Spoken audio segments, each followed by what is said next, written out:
Kau cukur, kau cukur rambut kamu, ya. Jangan sampai kau menyukai perempuan. Kau cukur, dicukur, dia jadi kayak bapak dia. Dicukur kalau laki-laki rambutnya harus botak, dicukur cepat. Yang harus saya, engkau apa? Ronaldo DiCaprio, ya.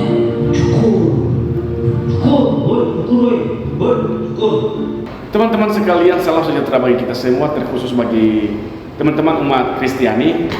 Dalam hal ini kita telah mengetahui dan melihat dan mengikuti informasi yang telah tersebar dan viral, di mana perbuatan Ratu Entok ini telah mempertunjukkan suatu rasa kebencian ataupun telah menyakiti hati kita sebagai orang yang beragama Kristen. Kita sebagai orang yang beragama Kristen telah mempercayakan dan telah patut 100% bahwa kita menjunjung tinggi dengan ketuhanan yang Maha Esa. Dalam hal ini, sebagai Tuhan kita yang kita percaya adalah Yesus Kristus. Mungkin dengan agama lain juga ada yang mereka tuhankan, tetapi dalam azas Pancasila bahwa Tuhan hanya satu, yaitu Tuhan yang Maha Esa, termasuk Yesus Kristus yang kita tuhankan saat ini sebagai umat beragama Kristen.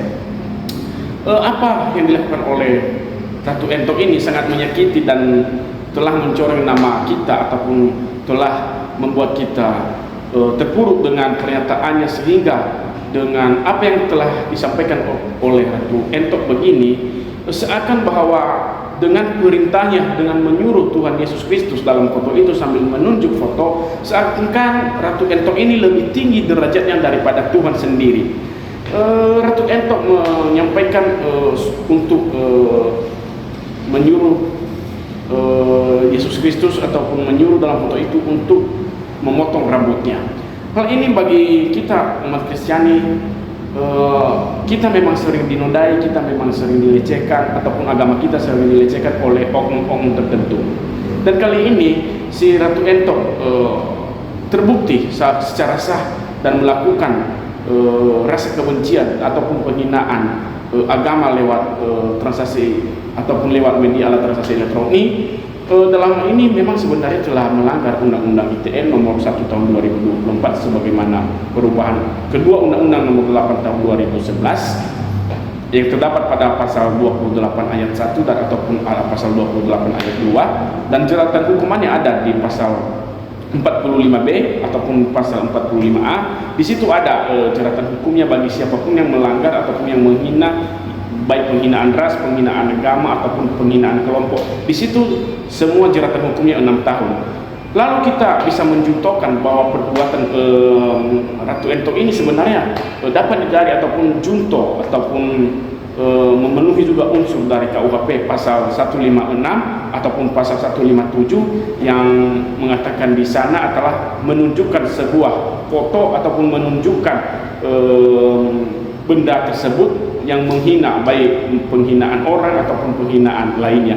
Dan jelas Ratu Entok di situ menunjuk ataupun memperagakan ataupun menunjukkan sebuah foto Kristus yang kita percaya adalah foto itu adalah sebagai pedoman ataupun contoh kita adalah itulah Tuhan kita. Hal ini teman-teman, perbuatan Ratu Entok sebenarnya tidak dapat diklarifikasi oleh dirinya sendiri, ataupun tidak dapat dimaafkan, ataupun tidak dapat terlepas dari jeratan hukum yang berlaku. Secara hukum yang positif di Indonesia harus tetap dilaksanakan. Perbuatan Ratu Entok tersebut memang kita tahu bahwa Ratu Entok ini merupakan salah seorang wanita selebgram yang sering melakukan kritisan. Kalau kita mengikuti video-video channel YouTube-nya, dia sering melakukan kritisan pedas yang membangun, sering dia membangun framing dalam menyampaikan gagasan, bahkan dia menyerang pribadi-pribadi orang.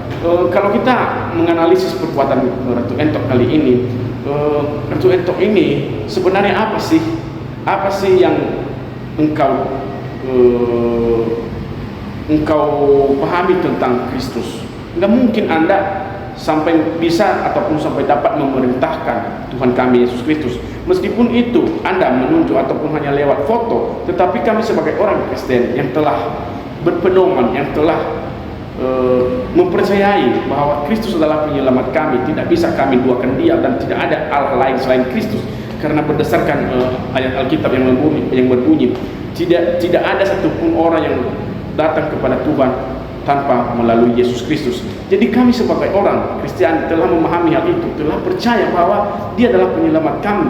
Walaupun itu hanya sebuah foto yang Anda tunjuk, tetapi Anda tetap sudah melanggar Undang-Undang ITE nomor 1 tahun 2024, dan jelas Anda tidak bisa terlepas dari jeratan hukuman 6 tahun penjara. Kalau dapat boleh dijuntur ataupun kalau dapat boleh dikaitkan pada pasal 157 ayat 1 dan ayat 2. Di situ juga karena dia telah menunjukkan sebuah benda ataupun foto, itu dapat dipidana 4 tahun. Berarti hal ini bahwa Ratu Entok seharusnya tidak bisa dan tidak terlepas dari jeratan hukum 6 tahun penjara.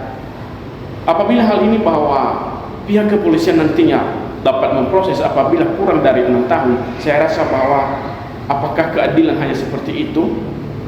Dan kami mohon bahwa penegakan hukum yang saat ini janganlah melihat bahwa salah satu pihak bahwa adanya istilah mayoritas dengan minoritas. Kita sebangsa dan setanah air seluruhnya kita merdeka karena semua perjuangan baik minoritas maupun mayoritas. Saat merdeka Republik Indonesia tidak ada istilah pembedaan mayoritas dan minoritas, karena semua pada para pahlawan kita itu membangun gagasan yang membangun kemerdekaan kita berdasarkan semua berdasarkan dengan campuran perbedaan pendapat sehingga terbentuknya Pancasila pada lambangnya Bhinneka Tunggal Ika. Saya hanya meminta kepada seluruh jajaran kepolisian yang melakukan proses hukum kepada Ratu Entok supaya dapat ditahan dan juga segera diamankan semua bukti-bukti, baik berupa bukti foto yang ditunjuk pada saat itu. Nggak mungkin dia dapat menghilangkan secepatnya, harusnya dapat dilakukan dulu penyitaan barang bukti tersebut, dulu foto yang waktu dia memperlihatkan ataupun menunjukkan kepada kita semua sebagai foto gambar Tuhan Yesus kami yang di situ. Jadi sehingga Ratu Entok itu nggak bisa melarikan diri, nggak bisa lari dari sebuah jeratan hukum. Apapun kekebalannya, berapapun duitnya, berapapun siapapun backingannya di belakangnya, kita memohon kepada seluruh bangsa Indonesia ini, khususnya pada penegakan hukum, bahwa Ratu Entok harus segera dipidanakan, segera ditangkap tanpa ada yang ditutupi. Dan kita sebagai terkhusus umat Kristiani, marilah kita juga memberikan contoh kepada teman-teman kita, kepada saudara-saudara kita, bahwa kita ini selalu memaafkan orang, karena kita diajarkan dengan kebaikan bahwa ada satu ayat bunyi Alkitab yang mengatakan bahwa kasihanilah musuhmu. Jadi kita sebagai dasar umat Kristen kita harus mengasihi musuh kita. Artinya kita patut juga harus memaafkan Ratu Entok, tetapi jeratan hukum tetap berjalan, karena itu sebuah pelanggaran hukum, bukan pelanggaran hak asasi kita, tetapi pelanggaran hukum yang telah dia lakukan oleh Ratu Entok. Nggak bisa dilepaskan dari sebuah jeratan pasal 45 ayat pasal 45 ayat 1 dan ayat 2 ataupun pasal 45B pada Undang-Undang ITE. Jadi harusnya Ratu Entok segera juga ditahan. Jadi teman-teman, kepada seluruhnya masyarakat Republik Indonesia tanpa terkecuali, saya hanya menghimbau bahwa kita harus berhati-hati, bijak berkata-kata, mengeluarkan, boleh kita bergagasan, boleh kita mengeluarkan suatu pendapat, boleh kita mengkritik, tetapi jangan pernah menghujat pribadi, apalagi menghujat agama, apalagi menghina agama orang. Jadi berhati-hatilah, karena mulutmu harimaumu. Itulah yang menjatuhkan Anda, bukan orang lain yang menjatuhkan Anda, tetapi diri Anda sendiri yang menjatuhkan Anda. Ketika Anda tidak bisa ataupun terlepas dari kontrol dirimu, jadi Anda harus bisa antara pikiran Anda, hatimu, dan juga apa yang Anda rasakan saat itu.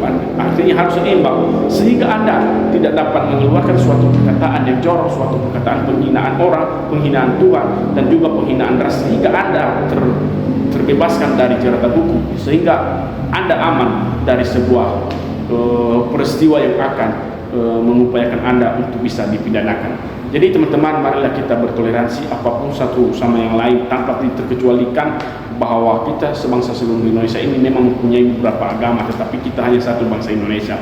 Jadi kawan-kawanku, itu aja yang perlu saya sampaikan, bahwa akhir kata supaya Ratu Entok segera diamankan, segera ditahan, dan juga segera diproses hukum yang berlaku. lakukan penerapan hukum pasal 45B Undang-Undang ITE nomor 1 tahun 2024 tentang perubahan Undang-Undang nomor 8 tahun 2011 tentang Undang-Undang ITE dan junto pasal 157 KUHP. Jadi semoga para pihak yang memproses hukum pada Ratu Ento dapat menjerat lebih berat kepada Ratu Ento. Terima kasih.